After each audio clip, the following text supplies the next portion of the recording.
All right, I think I gotta now switch my brain out to English. We've been chatting it up now in Spanish for a while because I haven't seen you in a long time. Monica Salazar here on the Hollywood Editing Mentor Podcast. ¿Cómo estás, amiga? Muy bien. Muy bien. ¿Y tú? I'm just not gonna switch to English because I'm not. My brain's been in Spanish for so long now. I'm doing good. I'm recovering from. I will say I'm recovering from burnout. Wow. And yeah, but I'm just enjoying the good things in life right now. Well, that's great. I mean, you obviously worked on a very, very exciting and a huge project, BARDO, False Chronicle of a Handful of Truths. Congratulations. Gracias. And so, yeah, I can imagine it took a while.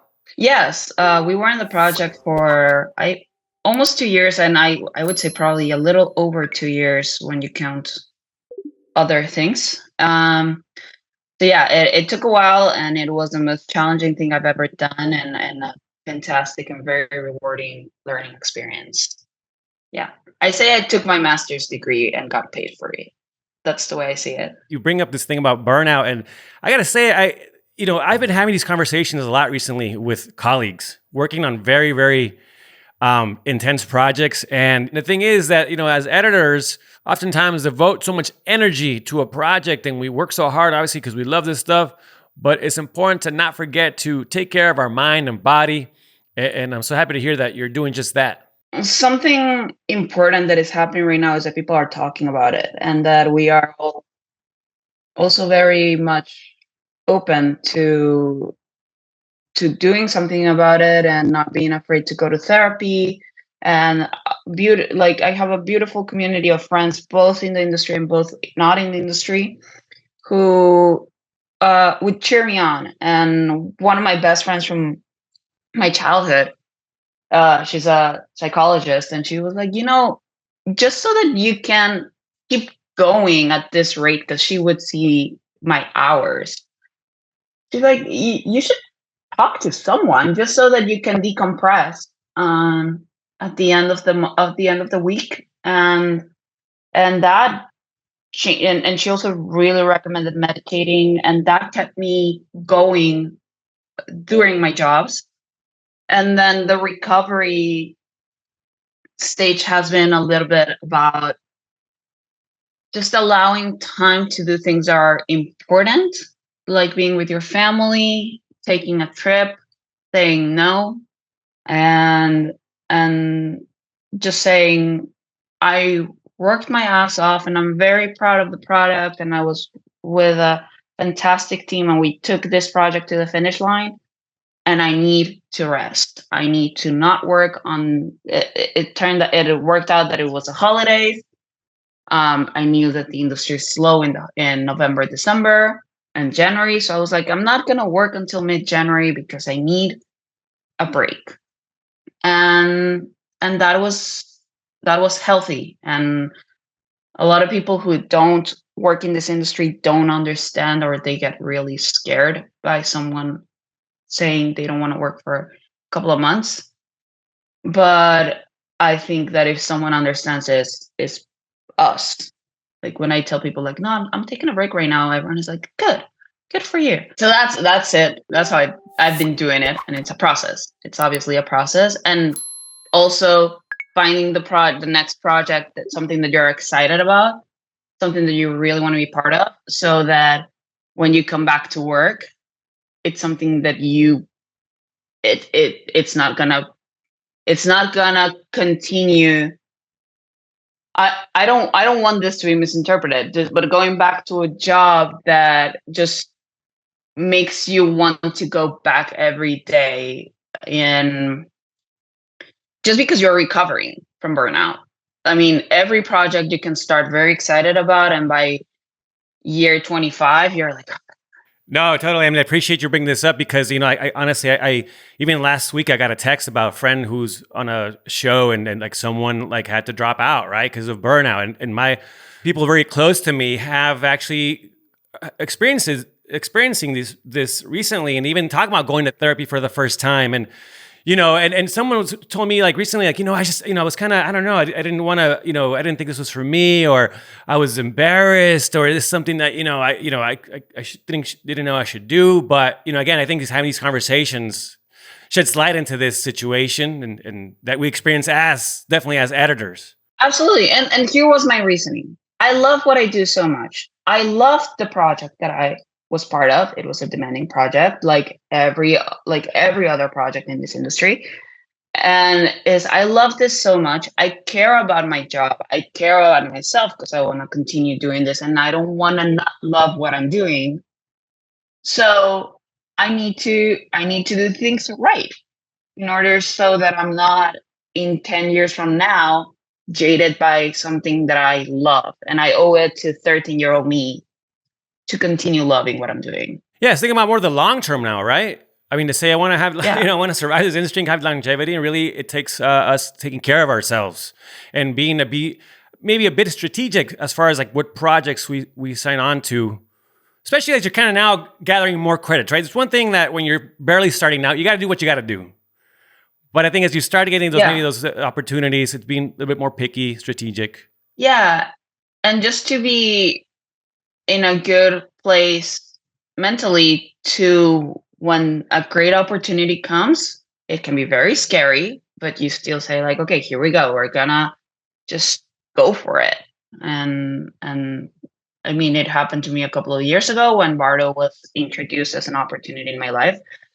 I was terrified, but I wasn't not gonna do it, right? And you have to be in the right mindset to be able to grab the bull by the horns and do it. Well, you certainly have been doing that now for the past couple of years, and so I want to hear more about your journey now. Say, working on a piece like BARDO, right? I mean, like you've done a lot of or had made strategic decisions, and you do a lot of networking, and so now maybe just take us through your journey now.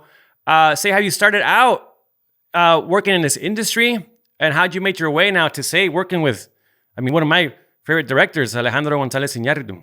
Yeah, I mean, still sounds like a fever dream. Like that is, I can't believe it. I mean, when I heard about it, I was grateful. Like, what? What? I mean, so happy for you. I was just like so happy for you. I mean, like, yeah. But listen, I'm still saying like, what? How? The how is, I mean, just like it's been said many times. I think Zach says this a lot: is when luck meets opportunity. Luck is when hard work meets opportunity. I mean, I've considered myself very lucky, and there's also an element of luck. But yeah, hard work meets opportunity, and then just someone believing in you and giving you a chance. And there's just a beautiful list of people in my life who have believed in me and given me a chance and supported me, even like through my visa applications. I need recommendation letters. I need people vouching for me, saying like, I believe in her. And I mean, in school, I have beautiful editing professors who I will never forget the one day that I was terrified, and Norman Holland, I love him, looked at me in the eye and said, "I'm not worried about you, kid." And I was like, those people who believed in me very early in my career, I'm very grateful for. And then later to my professors, many of them, Nancy Forner being one of them too, Kenny Hall. And then when I started assisting, I met Doug Kreis, who's someone that I've admired his work for. He cut Spring Breakers. I mean, talk about a movie. Talk about the editing of a movie. And then I get to work with him. And he brought me on. I was an assistant editor for him on a non-union feature. He brought me on as a post PA later on another feature. Got to meet fantastic people on the way who taught me a lot of what I've learned.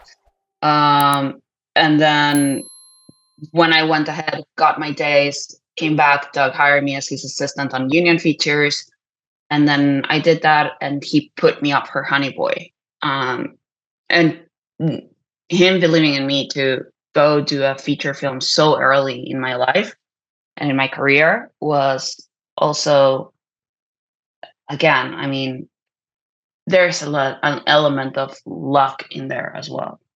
And I'm very grateful for that. And because of Honey Boy, my life changed. I mean, Honey Boy premiered in Sundance. That same year I got the Sally Menke Editing Fellowship from Sundance, which, I mean, a true honor to be amongst those people and just in any ways being associated to the Sally Menke.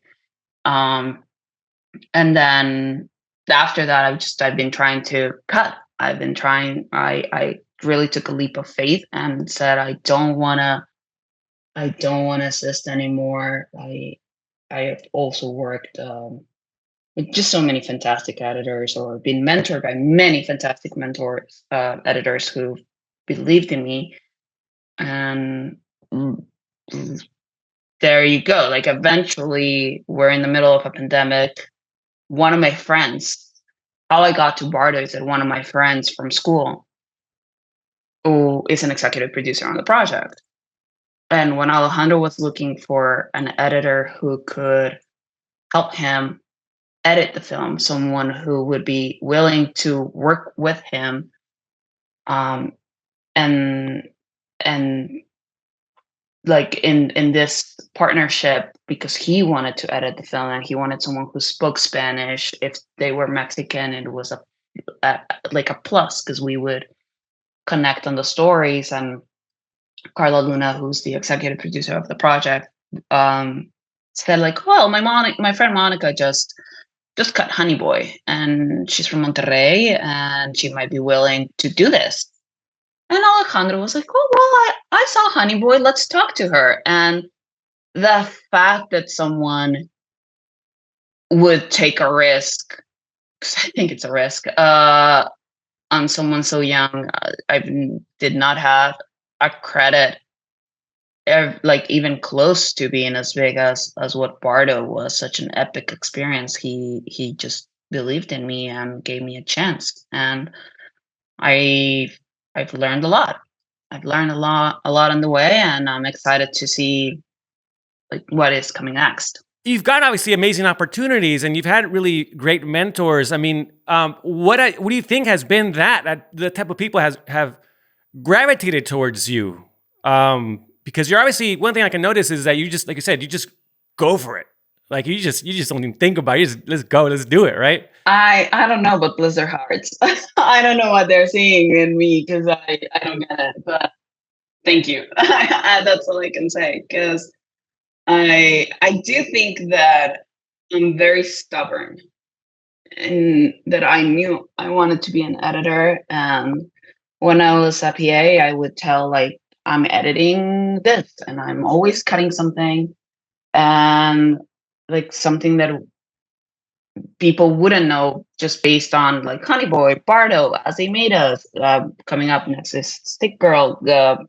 It's something that it's apparently gonna get finished soon. But I don't only do features. I love working in documentary short films, and that's kind of like my safe space when I'm not on a feature. And basically, I'm always cutting something. So I think that when I was younger, I didn't have all the experience in the world, but I was always eager to be cutting. And I would, even as a PA or as an assistant editor, I would always be cutting something. Maybe that is also because as an immigrant in this country, I have a visa status to maintain. So I've always had to keep cutting, because you never know what is the one short film that might win an Emmy. Like you need those types of recognized credits. So there was a moment in my life where I was saying yes to everything, because I needed to build a really strong resume, and I didn't know what was going to be the hit. And at the same time, I wanted to work in Hollywood. I was so sure that was the type of films I wanted to work on. So I had to pour coffee. But if I was pouring coffee, I'm also cutting, and I am cutting things that I know can get me status-wise to the place I need to be. So that was good. And also I got to be experiencing, I mean, an Academy Award nominee editor talking with an Academy Award winning director, and just like absorbing all that information and learning from them.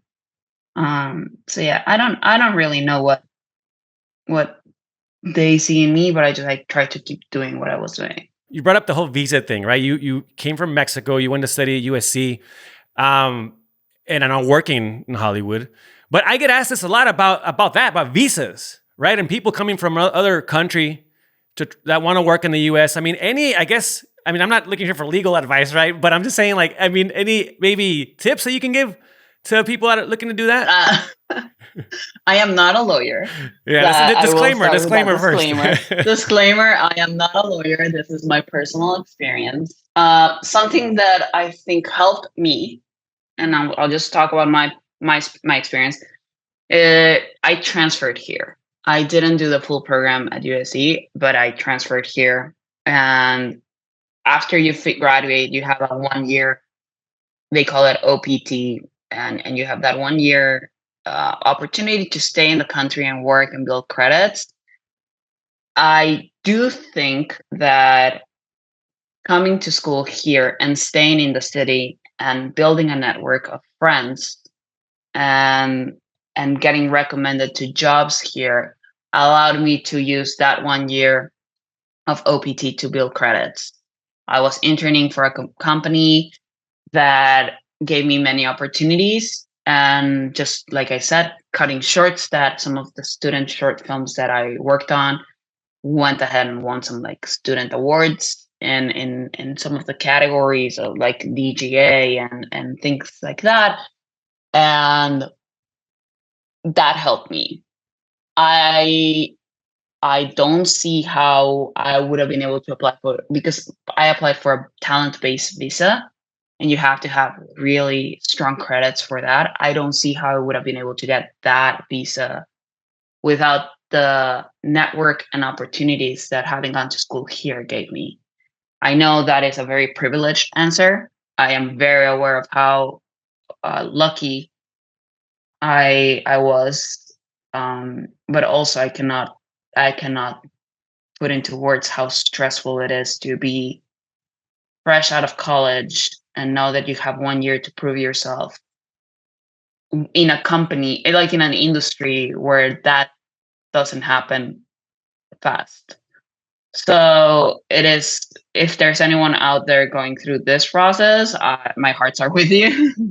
My heart is with you. Sorry. And it's not easy. It's not easy, but it's real. Like I'm lucky and I'm very grateful, because this is also something that I have to repeat every 3 years. It's not only like, okay, I got it once. No. It's a process. So you just gotta. It's like constantly having to prove yourself, and not only to people in this industry who understand. If you tell them like, oh, I'm growing in this, like in the chain, slowly but steady. Well, someone in Vermont reading your case won't understand that being an assistant editor is actually a very high accomplishment, and they will only read the word assistant. And it's like, no, but like it's actually really good. So I had to do a lot of work of explaining why being an assistant editor on a bigger movie is it's a good position. It's coveted. Like it's quite a thing. I mean, yeah. But it's something that a lot of immigrants in this country go through, and it really makes you work really hard towards just improving constantly. I mean, you obviously also are involved with Blue Collar Post Collective. I mean, you're out there, also trying to help people who are, new to maybe the city, trying to break into this industry. I mean, a lot of people know about it, but maybe those who don't, just tell us a little bit about Blue Collar Post Collective and what it strives to do with the post-production community. Blue Collar Post Collective is a grassroots organization, and it's done like it's a community I love I haven't been as present in social media lately, but it's a community I love because everyone really helps each other out, and there's so many opportunities out there that might be uh, what is the word, gatekeeping, by either nepotism or just fees, or uh, the idea is to make all this information accessible. And if you post a question in a Facebook group, you might have someone who actually, like, if you're a young person like I was when I started, and I was asking how do I join the union, like BCPC was really a place where I found a community, and I found people willing to uh, cheer me up and help me. And with time, I got involved. Was I was for a moment the vice president of the Los Angeles chapter, and we just tried to pay it forward. And right now, after the pandemic, it got a little complicated. But right now, I'm trying to make a much bigger effort, being a little bit more present. Yeah. I mean, I just care. I care about. I might not be the best one at responding or being really fast at responding, but I do care of trying to help people up, because like I said, a lot of people help me out. And if I can just say the one phrase that might help someone keep going, then I want to do that. Absolutely. No, that's great. I mean, that's the thing. It's about giving back, right? I mean, because that's the thing. It's like, we can't do this alone. It's people that are pushing us up, the ladder, or helping us advance in our careers. And so it's, I think it's important to do the same, for other people, right? And that's how this industry works. And I think the post-production industry in general, because sound people are like this, colorists are like this, the teams of VFX are sweethearts, bless their hearts, and editors in particular, they're just so welcoming. They're very welcoming. They're very much about passing on advice. They will go grab a coffee with you. So it's contrary to what some people might believe, it's a very welcoming part of the industry. And definitely, we'll put up all the information to Blue Collar Post Collective in the show notes. Moni, before we get to Bardo, obviously you got a lot of opportunities to cut. Say when you were an assistant, for a long time. But I mean, how did you get opportunities to, say, edit scenes?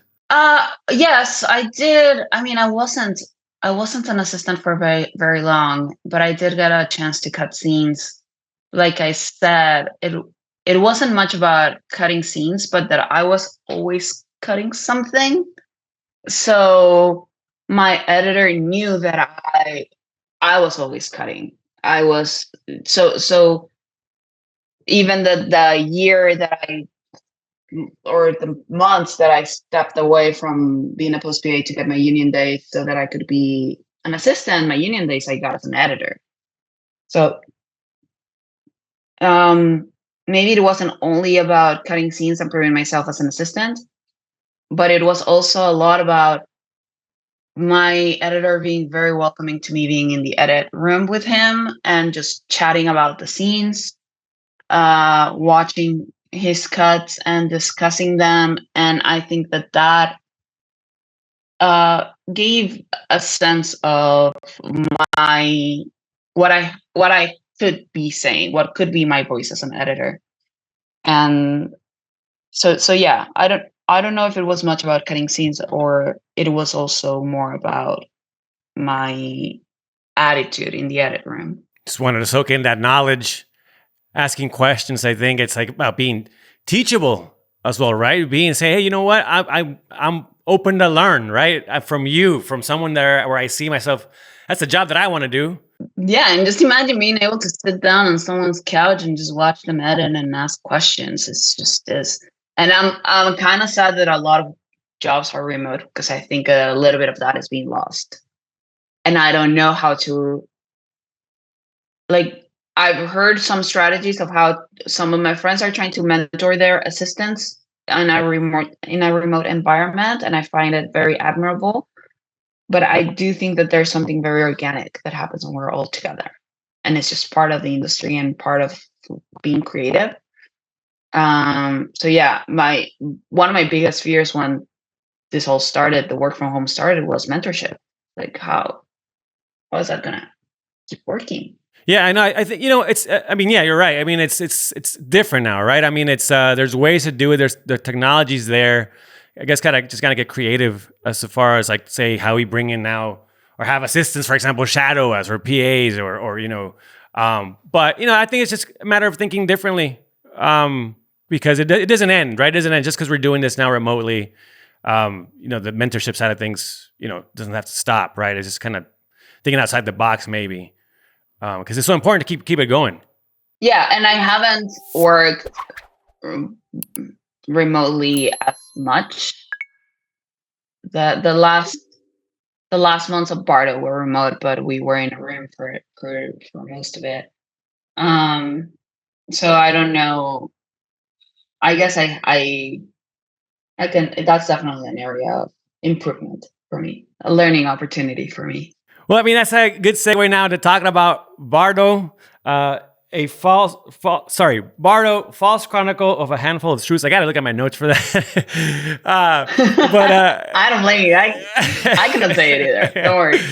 But again, congratulations. I mean, wow. I mean, that's just so awesome. Again, that you got to work with the master himself, Alejandro Gonzalez Iñárritu. I mean, I got to say, my favorite filmmakers. Amores Perros, I think, is one of the films that inspired me to be a filmmaker, like to actually make this a career.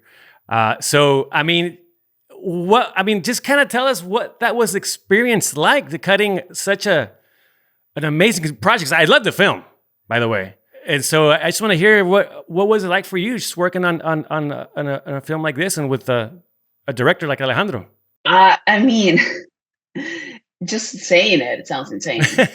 Like, that actually happened, and I think I'm still in awe for the fact that actually happened. How was it? It was a challenge. I'm like, you are working with one of the best directors of our time, so you get to learn why they are so good, right? And you just have to always, like, at least try to be at that level of if something gets asked, you deliver. And thankfully Alejandro didn't like kick me out because I'm so new in this industry, right? Like, he was willing to support me and teach me, and it was a challenge that I am very grateful to have had. And I mean, every day was a masterclass, and an opportunity to watch through dailies, through rehearsals, through his conversations, just how he approaches scenes, how he talks to actors. I mean, honestly, how he rehearses and gets the scene to be what he wants the scene to be, and how he always gets it to the point he wants it. Or just seeing the masterfully done long takes, because I've been in projects where they attempt to do long takes and they're just boring. And here you have one shot of a father and a son having a discussion in the kitchen, and it's just slowly pushing in. But he managed to, through all this artistry, have the actors perform dialogue that sounds so true to them. And then the kitchen goes from day to cloudy to then the storm starts, and then everything is just happening in this one shot. And I mean, talk about a masterclass. It's some of these shots. There was one day then we got dailies, and I was crying, and I was like, I've peaked. We were watching the immigrants going down the hill, and I was crying. Like, this is just beautiful ideas, beautiful images, beautiful stories to come up with and just execute them. And then just hearing him talk in the VFX reviews, just his attention to detail, to lighting, to the sources, how day, like week after week, shots would get better. I learned a lot.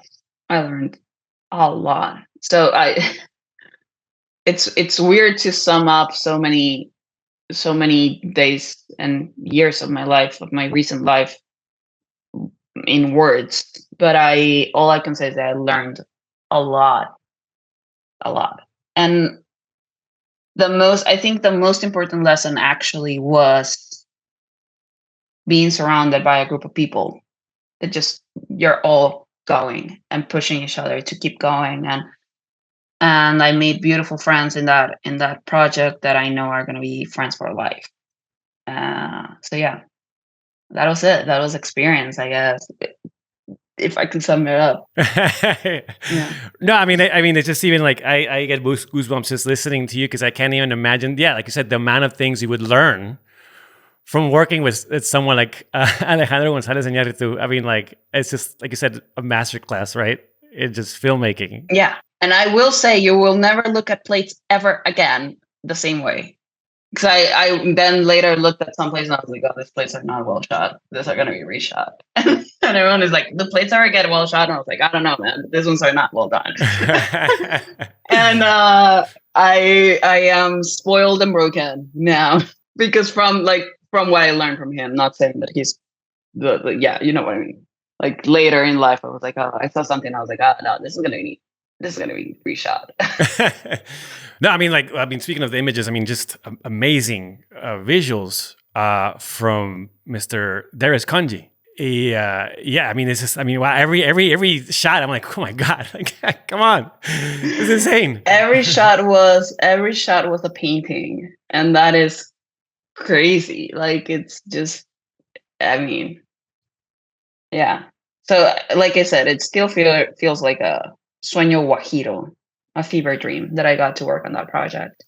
Well, I mean, like, was there, I guess, I mean, obviously, I mean, I'm guessing, right? You're even from going, say, to the interview, right? The initial interview, right? To then, like, you know, obviously then starting like your first week there. I mean, like, what was it feeling like? And also, I mean, was there like a learning curve, I suppose, to like really kind of then getting in there and be like, wow, I'm, you know, again, I'm collaborating now with this person, right? And then to like really just kind of really immerse yourself now in this job without kind of having that in the back of your mind, right? It's like who's, like, we're now collaborators. It's not this person I've always heard about, right? That I look up to. It's like, now we're actually talking about ideas together. The minute that after the interview, like, or when I finally got the job, I'm a very musical theater person. I love musical theater. Like that minute I like blasted The Wizard and I from Wicked nonstop in my room, and I would like listen to it nonstop the entire time. And the learning curve, I mean, there were many things to learn, because I had to learn how to work with a crew from Mexico, because the dailies were done in, like, during production happened in Mexico, and I was in Mexico with my assistant editors, and just those days were fantastic. I had an amazing team, Edu and Steph, and we got really close, and just learning how different the industry is over there. Obviously, we were adapting everything to what we knew would be like the Avid project or stuff like that, but just learning how things work over there, and workflows and things like that was a learning curve. And I also had a very supportive post supervisor, Carlos Morales, and also post supervisor Melanie Haslam, who were fantastic, and they were on the project through the end, and it was they guided me through how things worked in Mexico as well. And I mean, what you were saying of like, well, you're sitting right next in the room to Iñárritu, and it's like, holy shit, he did Birdman. Like, and you cannot let it get to you, right? It's like, okay, we're gonna watch dailies. We're watching dailies. This is it, and just talking about dailies the way that hopefully you would talk about dailies. Obviously, sometimes I was. I will say I had to learn to not be afraid to speak up, which is because it's very intimidating, right? Like who am I? But I would sometimes be like, oh, when I watched this during production, this take made me cry. Just the one take. And I think, or I want to believe that Alejandro listened to that, because then when we saw the take, he agreed. This is the strongest take. We, for one scene in particular, we had coverage for some other things, and he agreed. Like, no, this is the most beautiful take, and just staying on it, and things like that. But yeah, I mean, sometimes it would get to me, the fact that how am I here? Why am I here? How is this even possible? But most of the time, I would try to not let it get to me, because the minute that it starts getting into you, imposter syndrome can really take a toll, and it's a really long time to live with imposter syndrome. I mean, don't get me wrong, I was living with imposter syndrome the entire time. I mean, I still do, but it just has to not be because of that. Because I mean, I have to talk to him like a normal human being, because it's like we say, no, actors are people. Well, highly acclaimed Academy Award winning directors are people. You have to talk to them like people. Yeah. So yeah. No, I mean, that's the thing. It's, I think in general, as a job, right? As editors, it's like, it's so important to really be vocal. I mean, like, because they're gonna ask you, well, what do you think, right? It's like, you gotta be ready to say that, and that's really, I think, what also makes a good editor. And I mean, I will be honest. Like, there were times where I didn't like. I had to learn. I had to relearn how to be vocal, because it is very intimidating. It is scary. Like, do I really say what I want to say? And then I'd say, like, yes, I have to say it, because I am in this room. Like, and it was a learning. It was also part of the learning things. I mean, what were your, like, some of your favorite scenes to cut? I mean, I know mine, though, that I watched, right, that I really love, but I just want to hear Which one? I really know which one. I really loved when he's talking to his dad in the bathroom. It was a mini version. I really liked on the rooftop with the journalist. I really enjoyed those long dialogue scenes. I think one of my favorite scenes to cut might have been the immigrants down the hill, just because that scene. And I think the Venice version was longer. Now I'm trying to remember which version of the film is out there, and which one was in Venice, and which one was before Venice. The immigrants down the hill was one of them. Chapultepec was a really fun scene to cut, and that one was one that at the beginning there was some exploration, and that one was a fun one to cut. With all the soldiers and the battle. So, like, yeah, the Battle of Chapultepec was fun. And I mean, those are, like, I'm talking about those from the editing perspective, but then there's also the scenes that I just love. And one of them is, like I mentioned before, the kitchen scene. I love that scene, or I love the scene of the baby in the beach. Like, those are just beautiful moments. I mean, it's like, listen, I know that this movie is not for everyone. I'm very aware of that, but you cannot deny that this movie is an epic film, and it's a beautiful film, and sentiments aside from other things, it's like it's a majestic piece of art.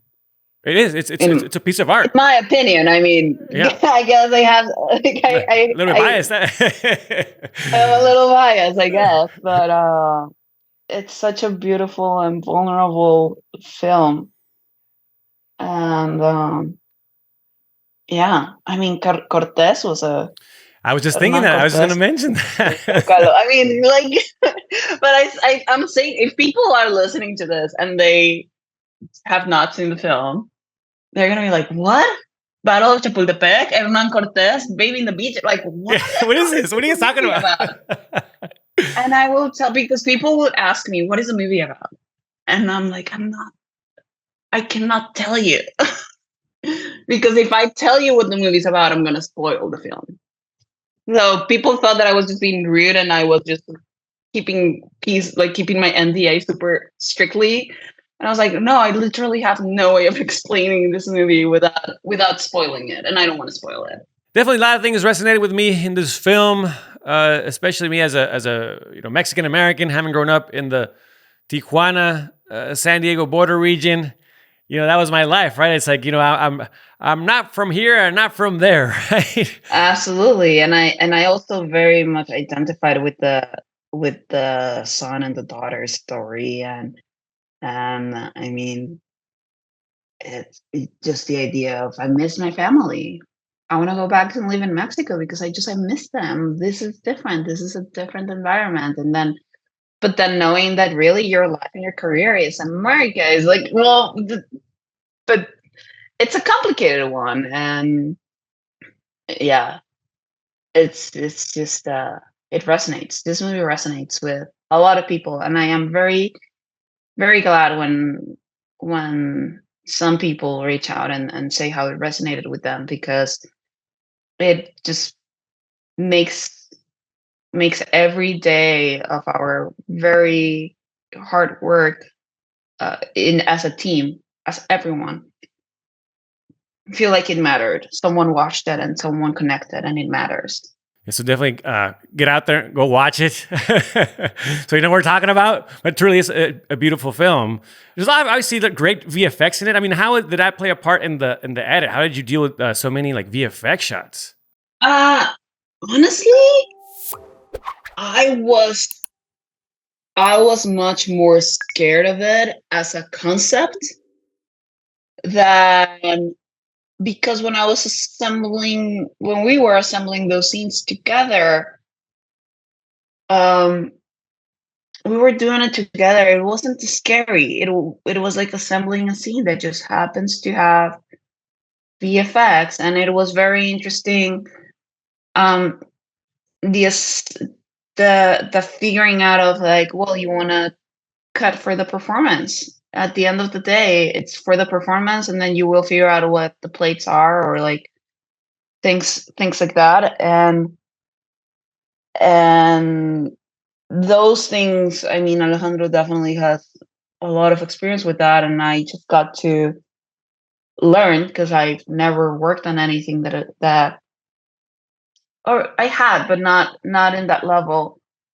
And but clearly he has, and he knows it very well, and it was daunting for me at the beginning, but everything was fine because it was fine for him. So it was a nice learning experience, because it just showed me that, okay, it's the same basics you've known since forever. You just have to focus on performance. Yeah, and then just figuring it out, and understanding how plates work, how like head replacements work, and things like that. But like, you need the performance of the head, not the plate of the, like, all these things. It was beautiful. It was a very good learning experience that taught me that it's okay. You can just one shot at a time, one scene, one line of dialogue, and it eventually gets completed. Yeah, baby steps. It's building blocks, right? I mean, like, don't get overwhelmed with, like, exactly. Well, if now, I mean, anyone is starting out in this industry, right? And their goal is to work on the stuff that you're working on, and work with these big name directors. I mean, like, I know we definitely brought up a lot of topics here today, shared a lot of advice, but if you could just kind of boil it down to like just kind of a short piece of advice, or to anyone that's trying to do what you're doing, I mean, what would you say to them? Just keep cutting. I think that would be it, because even I I think that finding a way to continue cutting when you are assisting, it might not be projects that you can do all the time, or it has to do it sporadically. Also, be very aware of if you have a full-time job as an assistant or a support PA, just be very aware of what you're saying yes to on the side, because you don't want to get burned out. But keep cutting so that you are always feeling as an editor, so that when you present yourself or you talk to people, you have input and you talk as an editor. I think that really manages perspectives and how you present yourself, how it's important. Thank you for sharing that piece of advice, Moni. And I promise just one last question. I hear that you love coffee and tacos, and I do as well. So not only we're both from Mexico and both norteños, but we like the same things, coffee and tacos. What makes a good taco? Anything. I mean, it can be as simple as just like plain meat with good salsa. I think salsa is I think that's a trick. But I mean, there's some very fancy tacos in here that are very good. And then my favorites are usually just the street tacos. Very basic, but just good seasoning. But when you're back in town, we have to go to several taco spots. I even have friends bring meat from Mexico. Oh yeah. And I have a stash of meat in my freezer that when I'm feeling nostalgic, I will have tacos. Tacos will always make me happy, no doubt about it. And yes, I am down to go on a taco tour with you. And maybe we should do that. That's a networking event, like post. Yeah, taco let's do tour. the taco tour. That'll be fun. I'm like yes, a taco tour weekend kind of thing. Yeah. Oh yeah. Let's do it. Oh, awesome, Moni. Again, thank you so much for being here on the show. And just, it was such a pleasure catching up with you. And again, congrats on BARDO and everything you've done. And just looking forward to all the exciting stuff you're going to be doing next. And I really do hope that we can see each other in person soon. Yeah, thank you. Thank you so much for having me. It's an honor to be here and just catching up with you. I mean, it's been so long. So let's grab tacos and just continue the conversation, and let's plug back to Spanish, because that is going to be easier for me. Sale, vale. Pues muchas gracias, amiga. Y claro que sí, cuídate, por favor. Bye. Muchísimas gracias.